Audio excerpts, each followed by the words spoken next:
Vamos a comenzar haciendo una oración, invocando al Espíritu Santo. Ven, Espíritu Santo, llena los corazones de tus fieles y enciende en ellos el fuego de tu amor. Envía tu Espíritu y serán creados y renovarás la faz de la tierra. Oh Dios, que has iluminado los corazones de tus fieles con la luz del Espíritu Santo, concédenos que con la fuerza de este mismo Espíritu saboreemos las cosas rectas y gocemos de sus consuelos. Por Jesucristo nuestro Señor, gloria al Padre, y al Hijo, y al Espíritu Santo.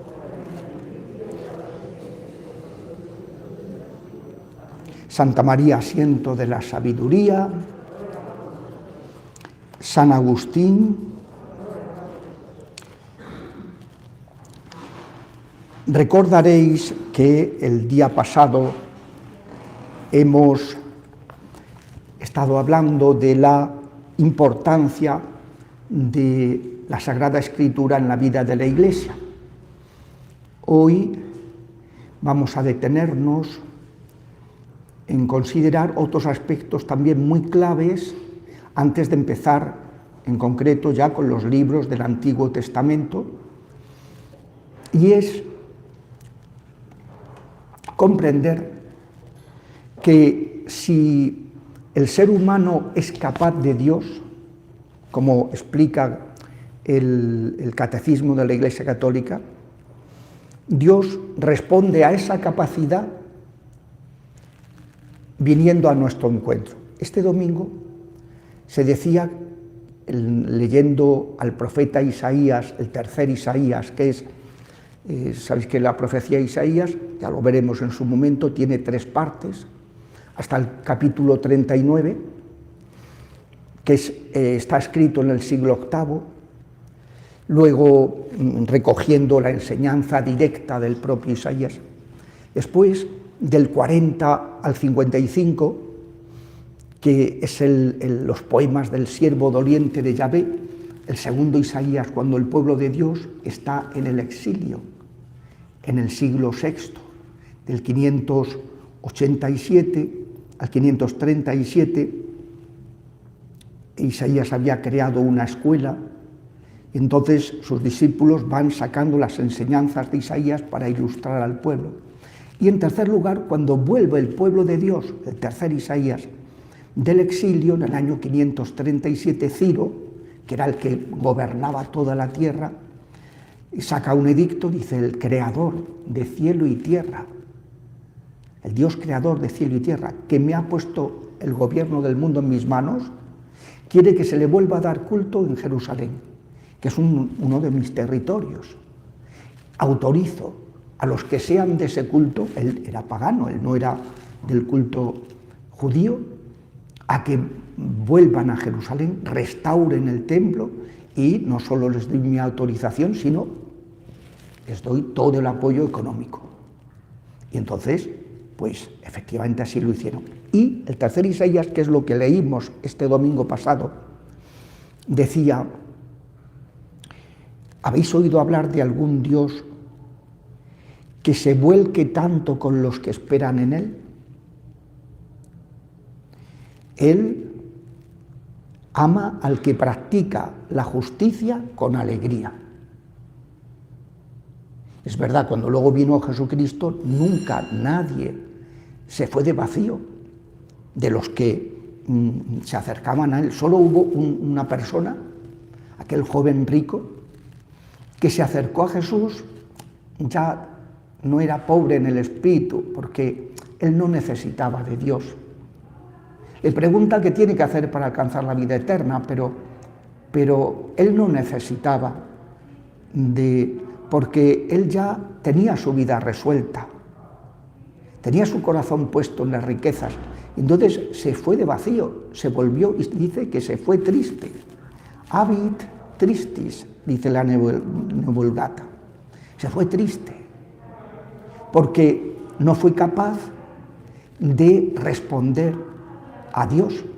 En cambio, el que sigue al Señor con alegría, el que practica la justicia con alegría, Dios le responde. Pues es Dios Por aquí no, por abajo. Dios responde al que da con alegría, al que practica la justicia con alegría, el que se siente dichoso de seguirle, de ser llamado al seguimiento de Jesucristo. Esto que nos recuerdan en cada misa, en cada Eucaristía, se nos recuerda dichosos los invitados. Y ser iglesia no es una organización. La gente dice, yo es que no creo en la iglesia, ni yo tampoco. Nuestra fe es teologal, solo creemos en Dios. Y la palabra eclesía, iglesia, significa convocatoria, es el Kaal de Yahvé, la convocatoria de Yahvé, el toque de asamblea. Los que hemos hecho la mili, pues sabemos lo que es el toque de asamblea. Después de asear las tiendas, las compañías, de desayunar, se reunían todas las compañías y se distribuían las tareas, todas en el patio de armas, todos formados. Entonces el capitán de cada compañía se presentaba al jefe del regimiento, del coronel, y a ver, ¿qué hay que hacer hoy? Entonces iban distribuyendo las misiones. Es el Kaal, la convocatoria. Como hay un libro de Benedicto XVI que es precioso, se llama Convocados en el camino de la fe. Es un librito que recoge unas conferencias y que explica lo que es verdaderamente la Iglesia, convocatoria. La Iglesia no somos nosotros, la Iglesia es lo que hace Dios en nosotros cuando le respondemos. Otra cosa es la organización eclesial, pero eclesía no, eclesía es la actuación de Dios a través de esos tres cauces, ¿no?, de los sacramentos, de la palabra, de la comunión eclesial. A través de esos tres cauces actúa Dios. El Espíritu Santo nos hace presente a Jesucristo, que Él dijo, yo estaré con vosotros hasta el fin de los tiempos. Bueno, pues ese Dios que nos ha creado capaces de Él. El agnosticismo viene de gnosis, conocimiento. No se puede conocer a Dios. No niega que Dios exista. Los agnósticos dicen, yo no sé si existirá o no existirá. Yo no lo niego. Lo que sí digo es que no puedo comunicarme con Él. Porque tienen ese pesimismo antropológico con el que ignoran que Dios nos ha hecho espirituales, de su misma pasta, en su imagen y semejanza. Nuestro cuerpo está espiritualizado. Incluso después del pecado original, en que ya es un cuerpo mortal, antes era inmortal, perfectamente adaptado al espíritu. Pero aún así conserva unas notas personalistas, unas notas espiritualistas ese cuerpo. Tenemos el mismo cuerpo que los animales, sin embargo hacemos cosas totalmente distintas que los animales con nuestro cerebro. Nuestros impulsos no están programados, están ordenados en una dirección, pero no están automáticamente programados, no son instintos. Hay que educarlos, tienen una moldeabilidad, una maleabilidad para adaptarlos a la libertad humana. El ser humano es el ser menos especializado de toda la creación. Todo progreso evolutivo, ¿verdad?, tiende a la especialización. En cambio, el ser humano no está especializado. La mano humana no sirve para nada. No es unas pezuñas para caminar, no es unas alas para volar, no es unas aletas para nadar, no son unas garras para atrapar. No sirve de nada para servir para todo. Es un cuerpo, el nuestro, muy raro. Nuestro cerebro, por ejemplo, capta, igual que los animales, la utilidad de las cosas. El concepto no es nada espiritual, es algo totalmente utilitario. Es captar, ¿para qué sirven las cosas? La diferencia con los animales es que los animales, pues, ellos buscan nada más que la utilidad para su propia supervivencia y para propagar la especie. Que sobreviva la especie cuando ellos desaparecen. En cambio, nosotros no solo nos preocupamos de conocer la utilidad para lo nuestro, sino que nos preocupamos de todo. Nuestro interés es universal. Eso no lo tiene ningún animal. Una abeja hace la miel, que es un proceso complejísimo, y maravilloso, pero solo sabe hacer eso. Nosotros somos capaces de hacer la miel y de hacer lo que se nos ponga por delante, porque nuestra Y nuestro interés, consecuencia de esa presencia del espíritu en nuestro cerebro, hace que nuestro cerebro lo utilizamos más ampliamente que los animales.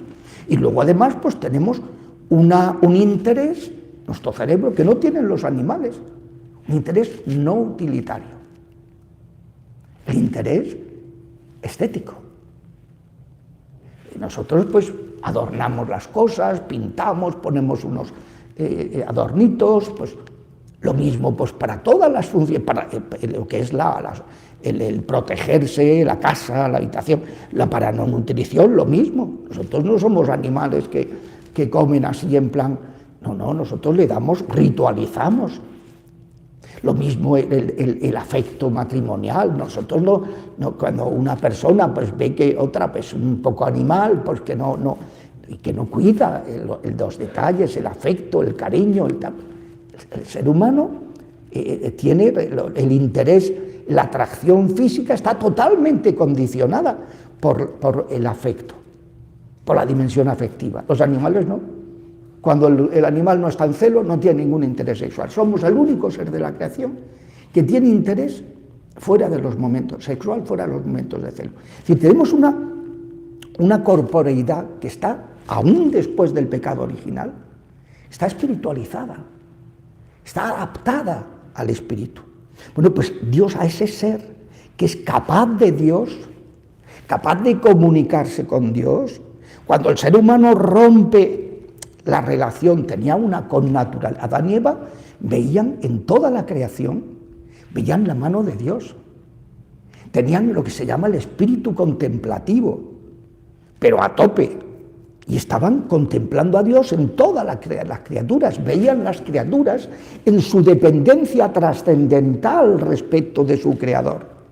Y por tanto, además de saber y conocer que dominaban la tierra, tenían lo que se llamaba la ciencia infundida, para dominar la tierra, crecer y multiplicaos y someter la tierra.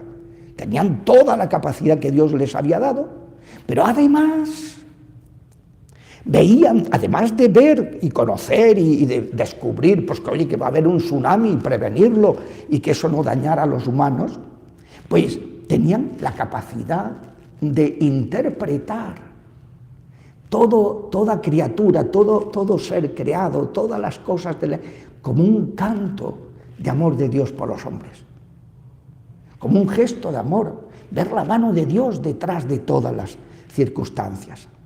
Era ese espíritu contemplativo. Cuando eso se pierde y quedamos miopes espiritualmente, ahora el ser contemplativos, el tener presencia del Señor, es una tarea, que es don del Espíritu Santo, que hay que ir restaurando. No es fruto de unos hábitos. Bueno, volví a repetir muchas jaculatorias, a ver si, como no le pidas al Espíritu que te aumente el espíritu contemplativo, ya puedes repetir pues la oración de Jesús 50.000 veces, que no sirve para nada. O tú dices, voy a hacer, como decía el otro día, 20 rosarios, ¿qué más puedo hacer?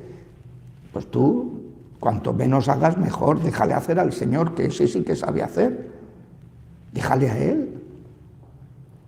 Bueno, pues Dios, cuando el ser humano por desobediencia, como decimos en la plegaria cuarta, perdió su amistad, no nos abandonó al poder de la muerte, sino que, compadecido, nos tendió la mano, envió los profetas, nos fue sosteniendo con la esperanza de salvación, y tanto amó al mundo que nos envió a su Hijo de la mano de la Virgen María. Tenemos ahí una imagen, pero no sabía si por aquí había otra.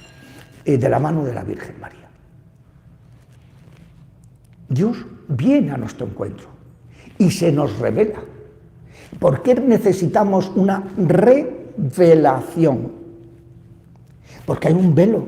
¿Y qué velo es ese? El velo del pecado original. El ser humano da para mucho más. Somos imagen de Dios, somos capaces de conectar con el Creador. Los agnósticos piensan que no, y eso es precisamente la revelación.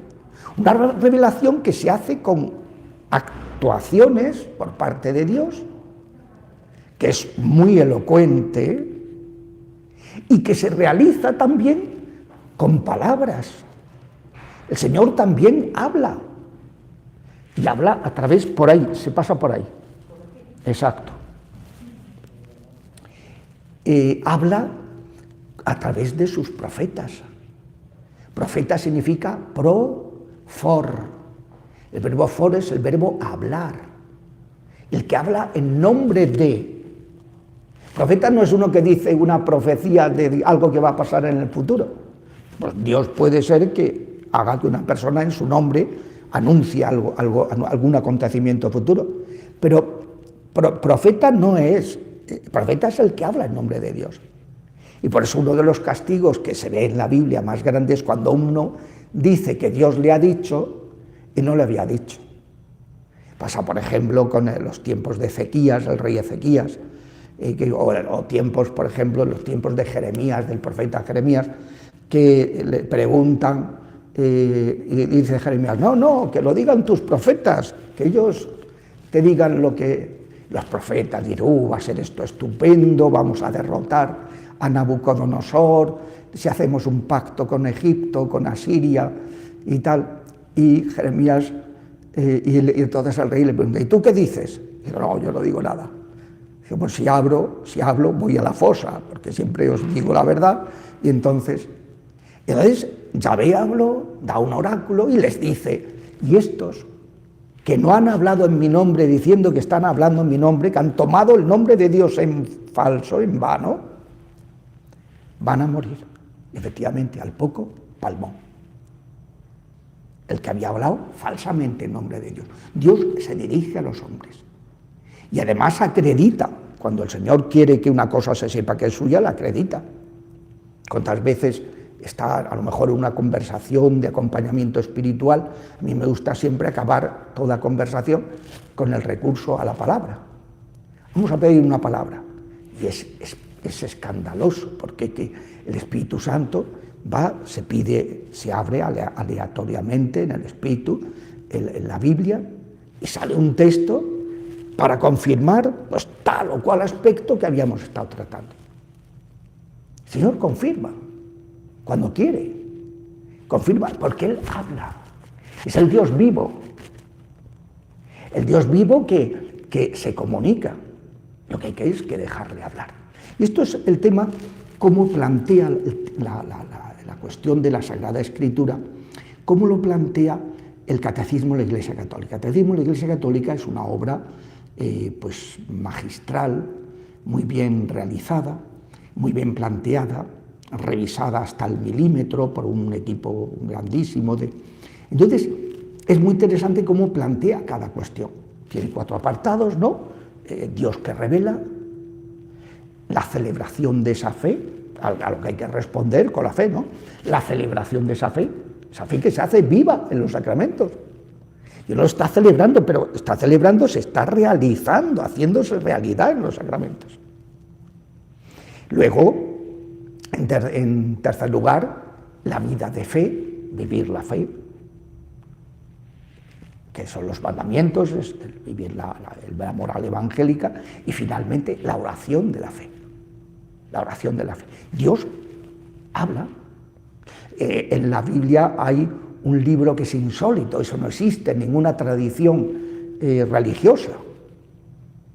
Que haya un libro sobre cómo el hombre puede, para enseñar al hombre a hablar con su Dios, los Salmos.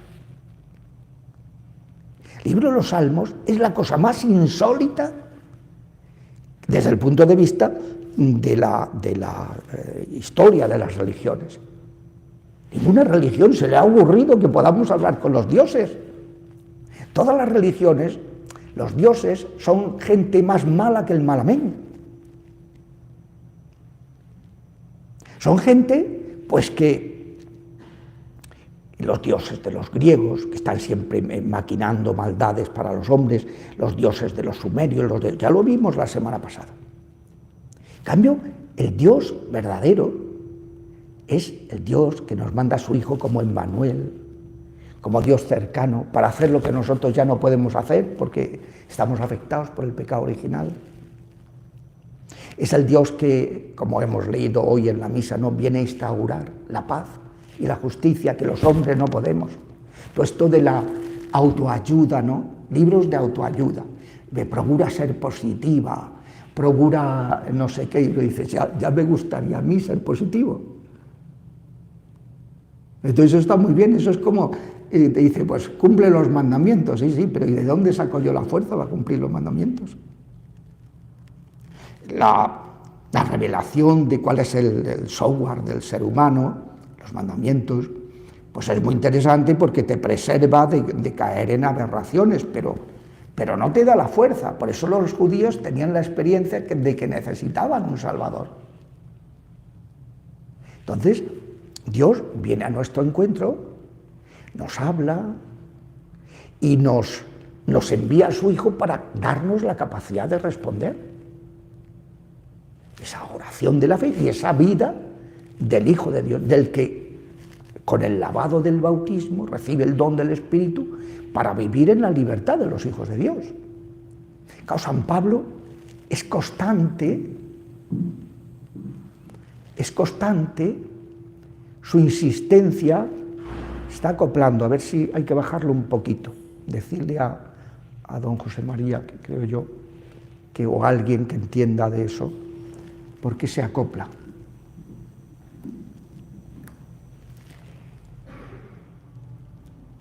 Es constante en la enseñanza de San Pablo precisamente esto, que el pelagianismo no funciona.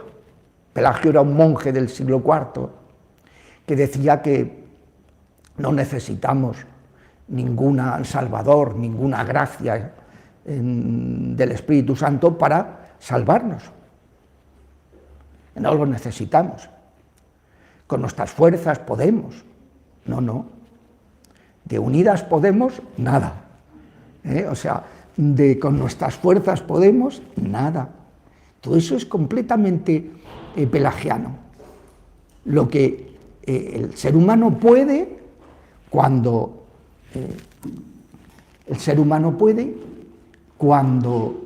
se abre al don del Espíritu Santo. Gracias. Se abre al don del Espíritu Santo. Y entonces, pues, es cuando uno puede. Entonces, ¿cómo plantea el Catecismo en la Sagrada Escritura? La plantea como la respuesta de Dios a esa capacidad humana. Dios viene a nuestro encuentro. Dios no se hace esperar. Dios se revela.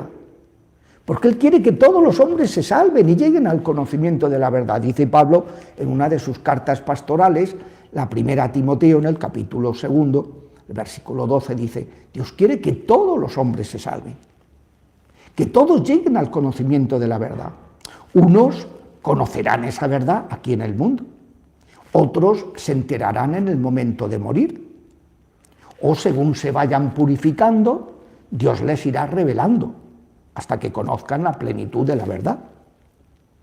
Porque, claro, nuestros ojos, como dice San Juan, no están preparados para ver totalmente. Dice, cuando seamos como Él es y podamos verlo cara a cara, no os podéis ni imaginar. Pero ya ahora, en esta vida, ha querido Dios revelarse con hechos y con palabras, hablando a través de seres humanos. Nunca directamente. Solo Dios ha hablado 3 veces directamente, nada más. Siempre ha hablado a través de sus mediadores, sus profetas, sus jueces, y finalmente, en plenitud, nos ha dicho la plenitud de la revelación, como explicó Jesucristo a través de su Hijo. Pero ha habido 3 momentos en la vida de su Hijo en la tierra que ha querido intervenir directamente. Uno, cuando empieza su ministerio público, habla el propio Padre, diciendo, este es mi Hijo, escuchadlo. Va a estar 3 años hablando. Hasta ahora ha hecho. Dios se revela con hechos. Y luego, con palabras. Su palabra, la palabra con la que hizo todas las cosas. Y dijo Dios, y se hizo, porque la palabra es el verbo, la segunda persona divina con la que el Padre hace las cosas. Por el Hijo, con el Hijo y en el Hijo hace todo. Por eso lo decimos en la misa, por Cristo, con alguien Él, nosotros podemos dar al Padre toda la gloria unidos en el Espíritu, en esa unidad del Espíritu Santo. Bueno, pues el Padre habla en ese momento. Luego habla otra vez y vuelve a decir, este es mi hijo, este que va dentro de unas semanas va a morir en la cruz. Le dice a Pedro, Santiago y Juan en el monte Tabor, pues este es mi hijo, escuchadlo. Y a su lado, al lado del hijo, estaban Moisés y Elías dando testimonio. Todo lo que dice la Torá, dice Moisés, ha hablado de este.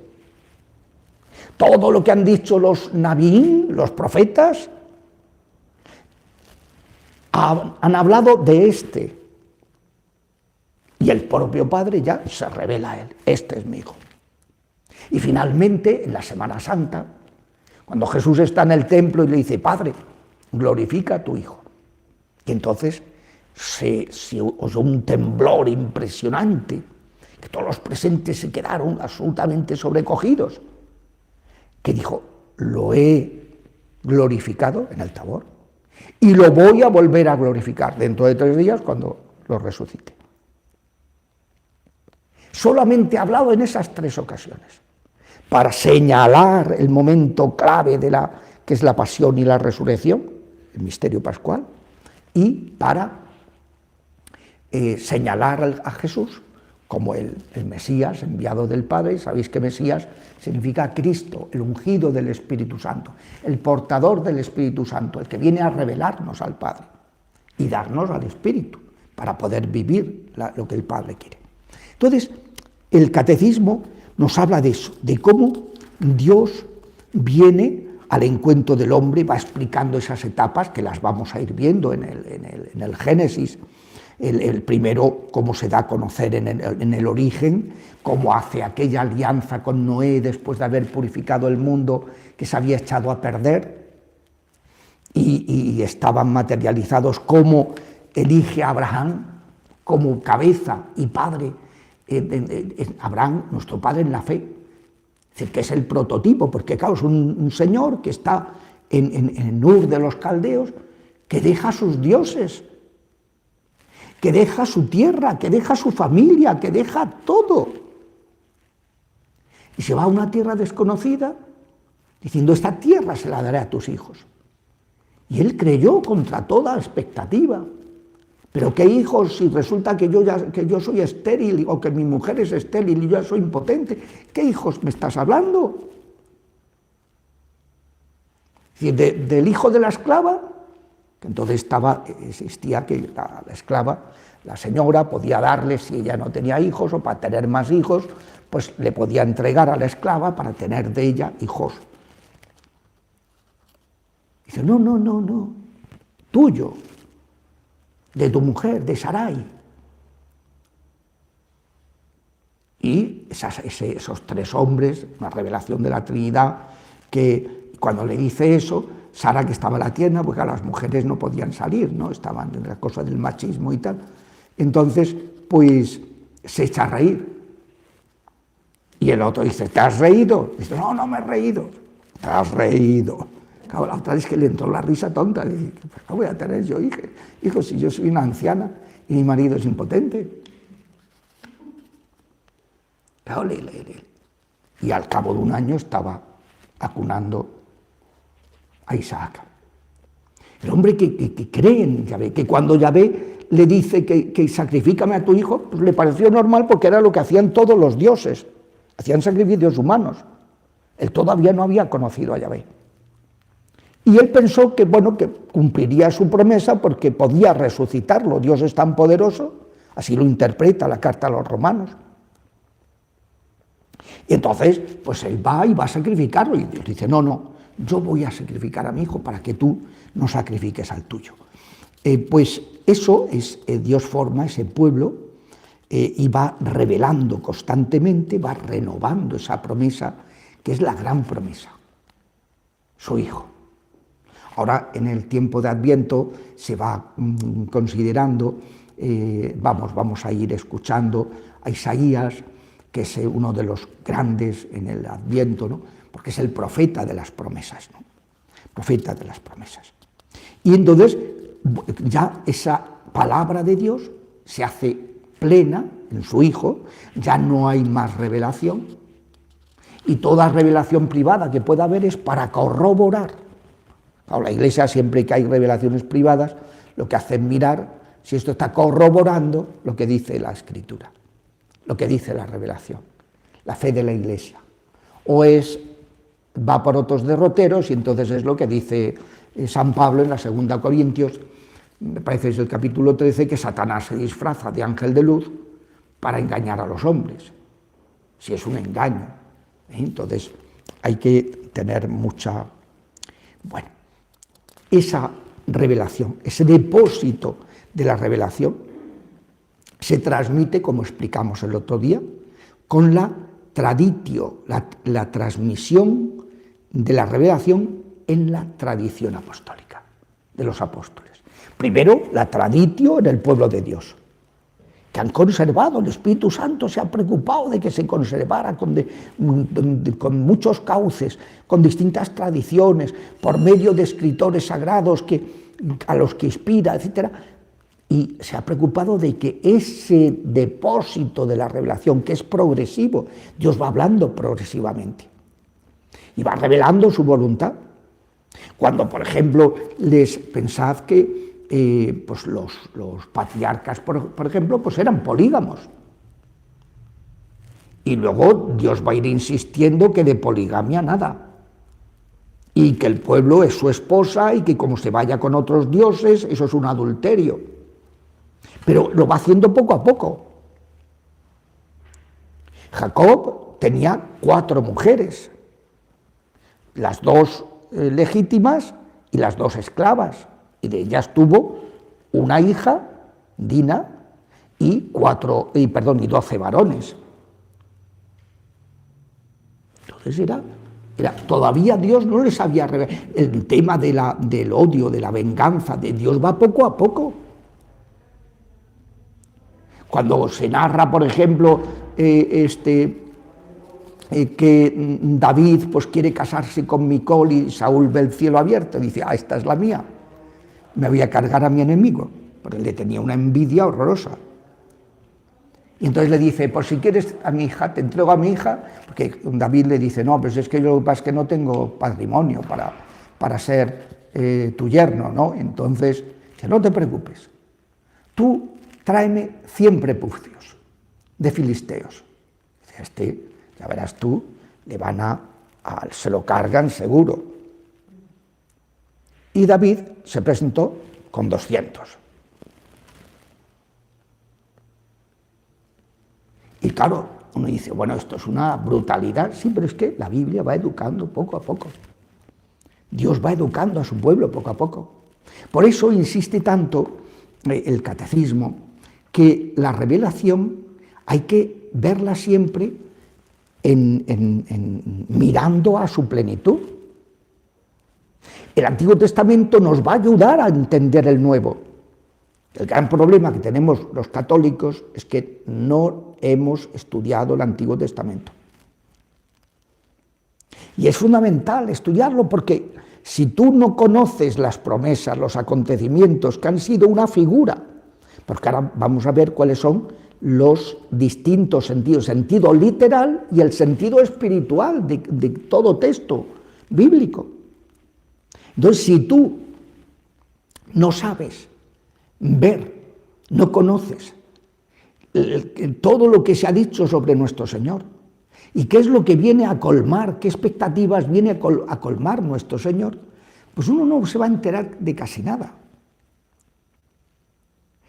Yo siempre cuento lo que le pasó al decano de la Facultad de Filosofía de la Universidad de Tel Aviv.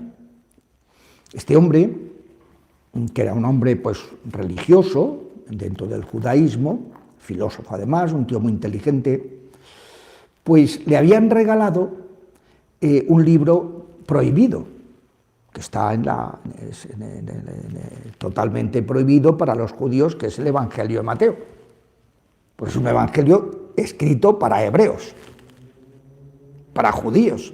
que va creciendo, y esto se hizo para que se cumpliera tal escritura del profeta Miqueas, del profeta Isaías, del profeta Jeremías, del profeta Nahum, del profeta Habacuc, de lo que sea. Entonces, pues él lo tenía, y un día tuvo unas tentaciones por la noche. Llegó a la hora de acostarse y tal, no conciliaba el sueño, y le entró ganas de sacar ese libro que tenía ahí escondido en su despacho, sacarlo y leer el Evangelio de Mateo.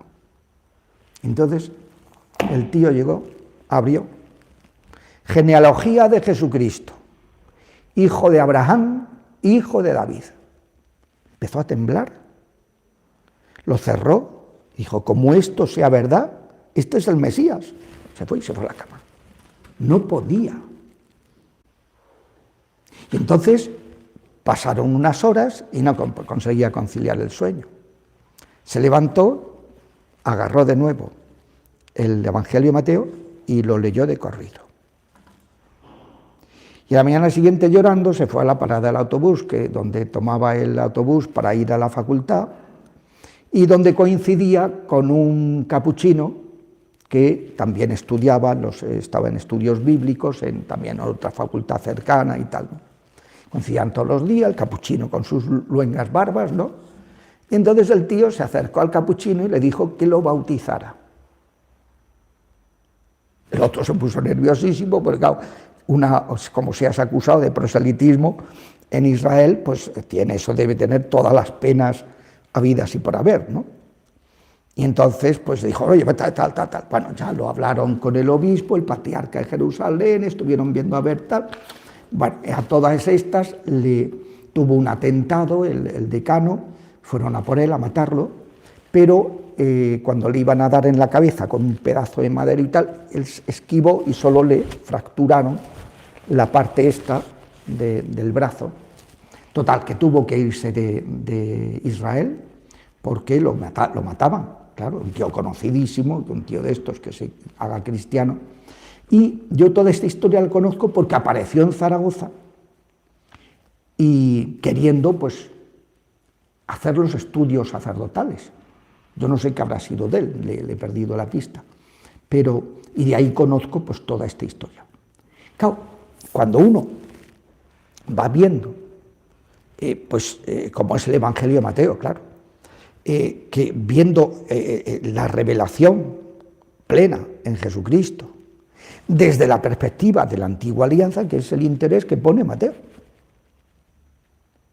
que era un judío, publicano, pero un judío, un tío preparado y qué tal, y se preocupa, y claro, va constantemente mostrando que todo esto, para un judío que lee eso, es que se descompone, porque es que, dice, claro, pero si es que es esto, si es que es él, y además es real, es que este personaje ha sido real. Entonces, pues eso, cómo el Espíritu Santo se encarga de estar presente para que la traditio desde el pueblo de Dios y luego en la nueva alianza por parte de los apóstoles. Ayer celebrábamos a uno de ellos, ¿no? Y la Iglesia tiene esa nota, tiene 4 notas, es una, no hay más que una, porque Dios es único, no puede haber varias iglesias. Es santa, porque Dios es santo, y todo lo que propone es santo. Es universal, es para todos los hombres de todas las circunstancias, eso significa católico, catajolos, hacia la totalidad. Y es apostólica. Apostellomai es un verbo que significa enviar. Los apóstoles no son inventores de nada, ellos se presentaron como meros enviados, que lo que no hemos hecho es ponerle alimentación a este cacharro, a ver si se va a quedar sin batería. Meros enviados. Había una... claro, que está ahí, hay que enchufarlo. Entonces, vamos a hacer una pequeña pausa porque es que esto consume mucho y consume mucho y existe el peligro de que se quede sin alimentación, sin batería. Sí, pero había un enchufe, ¿no? Que está aquí, es este. Sostén.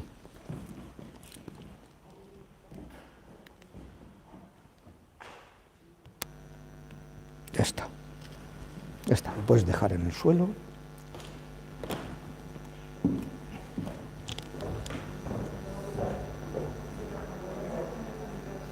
Enfócalo, porfa.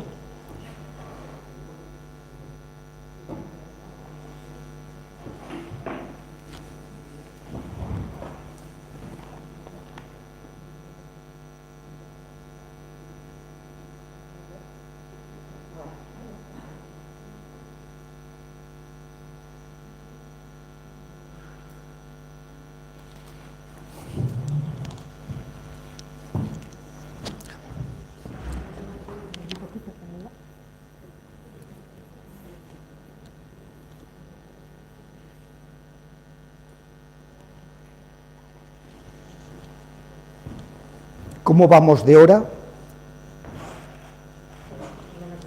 Menos cuarto, vale. Cuando falten 5 minutos me avisáis. Entonces, pues,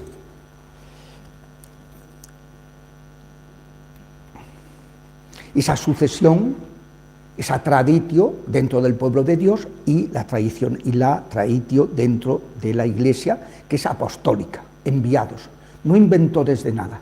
Y por tanto, que no nos consideramos nunca capacitados para poder variar nada, porque es el mismo Dios el que ha venido. No es un ser humano, nadie es más que nadie. Todos los seres humanos somos iguales y no podemos imponerle a nadie nada. Solo Dios nos puede revelar y decirnos lo que es la plenitud de la verdad, lo que es la verdad.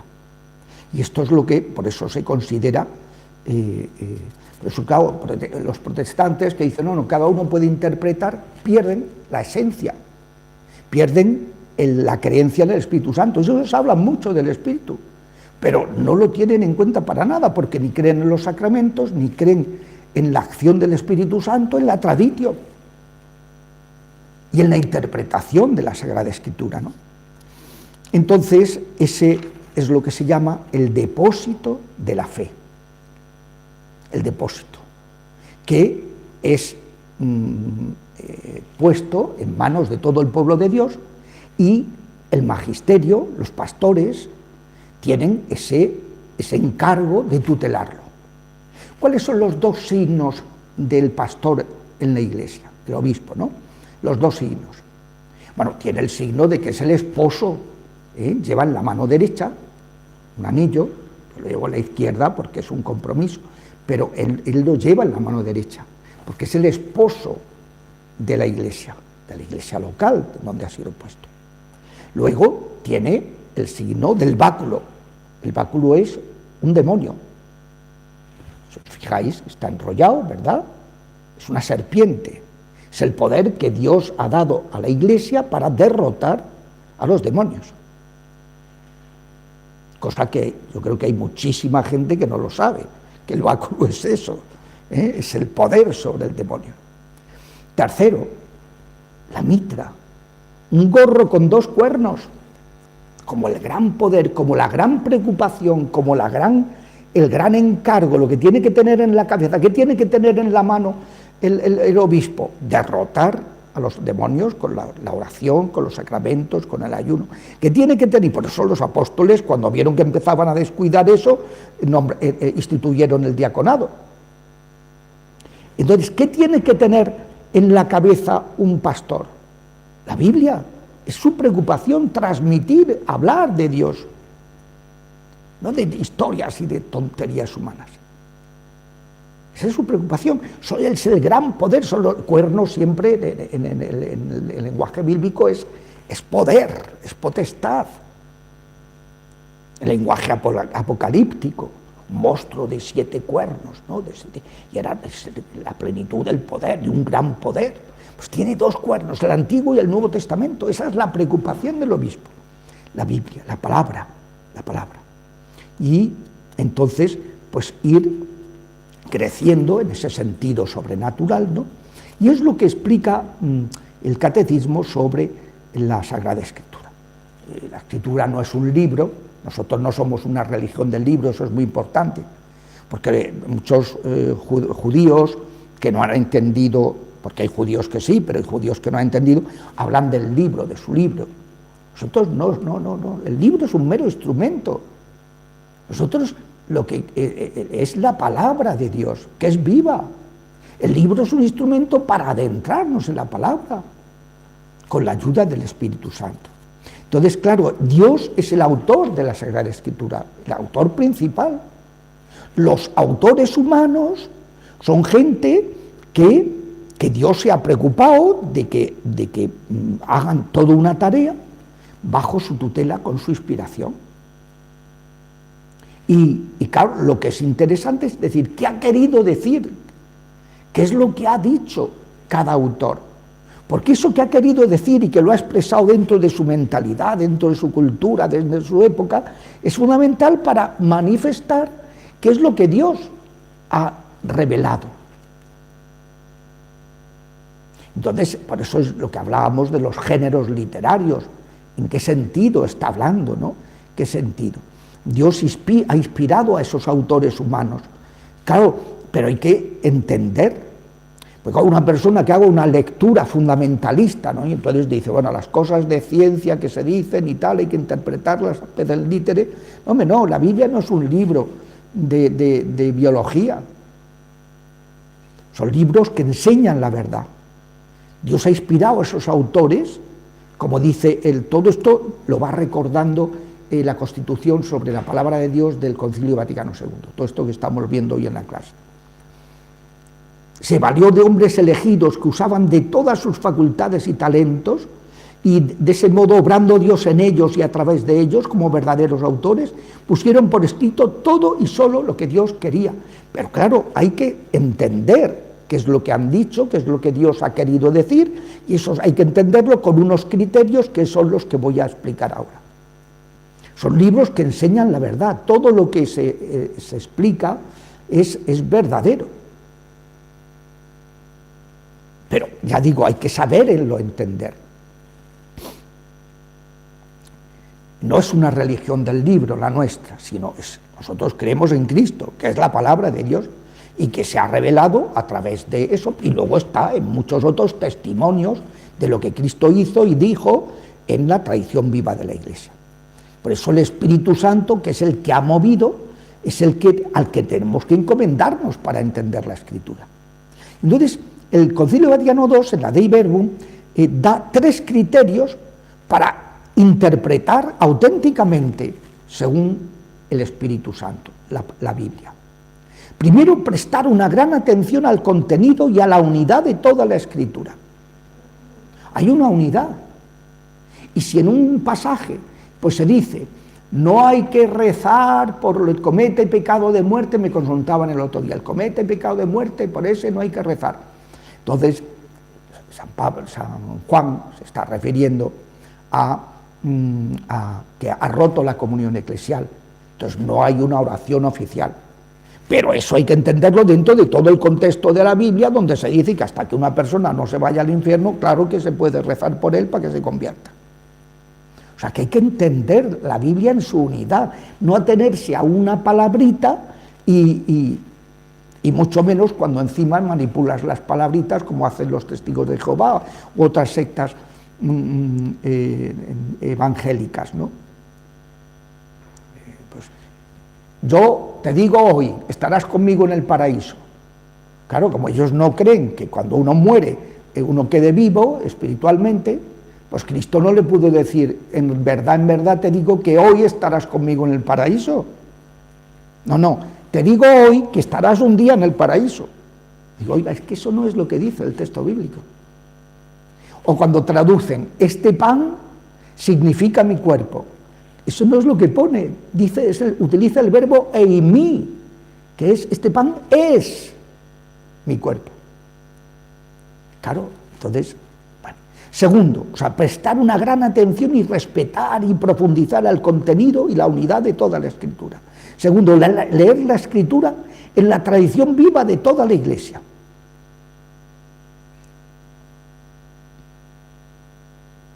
O sea, ¿cómo han entendido los padres? Porque es que van en paralelo. Los textos bíblicos han sido entendidos. ¿Cómo lo han entendido los padres? Los grandes santos, los grandes autores de esos primeros siglos, que son los primeros testigos de la tradición, del depósito revelado. ¿Cómo se ha entendido? ¿Cómo lo ha entendido el magisterio cuando ha declarado y ha aclarado cosas? Y luego, pues, estar, en tercer lugar, muy atentos a la analogía de la fe. La analogía de la fe significa que hay una cohesión entre todas las verdades que aparecen en la revelación y que hay que entenderlas en una unidad. Y sabiendo que además al principio se va revelando parcialmente hasta que ya se habla con toda claridad.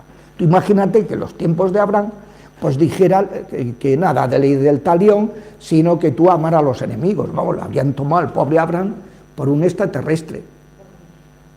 Vale, gracias. Por un extraterrestre. Finalmente, hay que recordar los sentidos de la Escritura. Está el sentido literal, que es, porque todos los otros sentidos, los sentidos espirituales, se fundan sobre él. Y por eso es fundamental el estudio, todos los métodos que se emplean científicos para llegar al texto bíblico, analizarlo, estudiarlo, siempre desde, ya digo, en el contexto de la tradición viva de la Iglesia, con fe, claro, pero que no se opone para nada a todo lo que es la exégesis, la crítica textual, ¿no? Y luego hay un sentido espiritual que tiene tres dimensiones.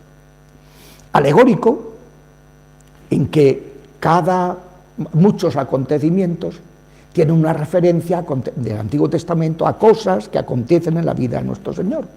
El paso del Mar Rojo, pues toda la Iglesia ha interpretado que es una alegoría del bautismo.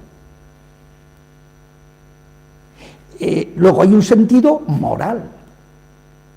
Además de que eso que está sucediendo, de ahí hay una enseñanza moral que podemos aprender. Y finalmente, un sentido anagógico. Anagogé significa un mirar hacia lo futuro, a los acontecimientos finales.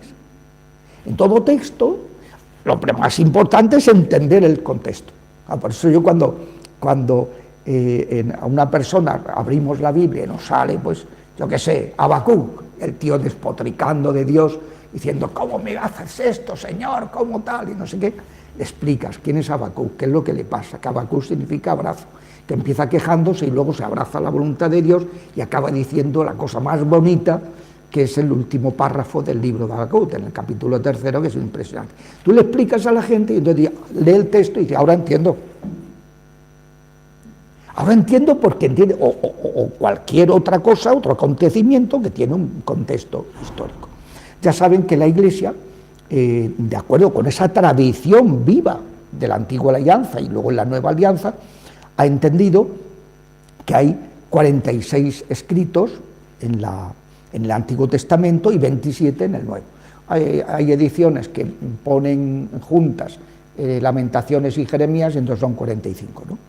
Entonces, pues eso, que es un poco el canon, lo que se llama el canon de las Sagradas Escrituras, donde está pues, una primera parte, la Antigua Alianza, que tiene 3 apartados a su vez, la Torá, la ley, los libros históricos, los ketubim, ketubs escritos, los libros sapienciales, que son como un resumen de lo que han dicho los profetas y los acontecimientos históricos, y luego los nabeín, los profetas.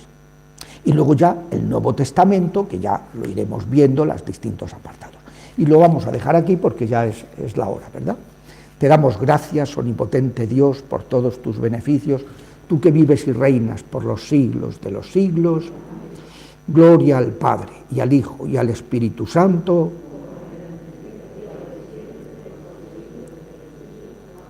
Santa María, asiento de la sabiduría.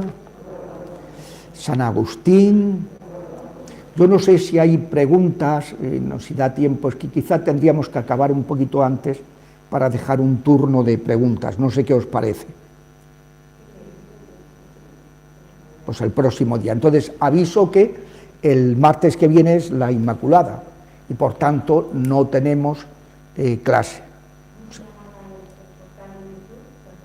Entonces las clases se cuelgan, o sea, esta grabación se cuelga en mi canal de YouTube, que es Tiempo de Respuestas by por Javier Luzón. Si vosotros ponéis, entráis en YouTube y buscáis Tiempo de Respuestas by Javier Luzón, entonces sale el canal correspondiente. De todas maneras, mandaremos el enlace para que el que quiera compartir esta clase con amistades o lo que sea, pueda hacerlo a partir de mañana, que es cuando tendremos el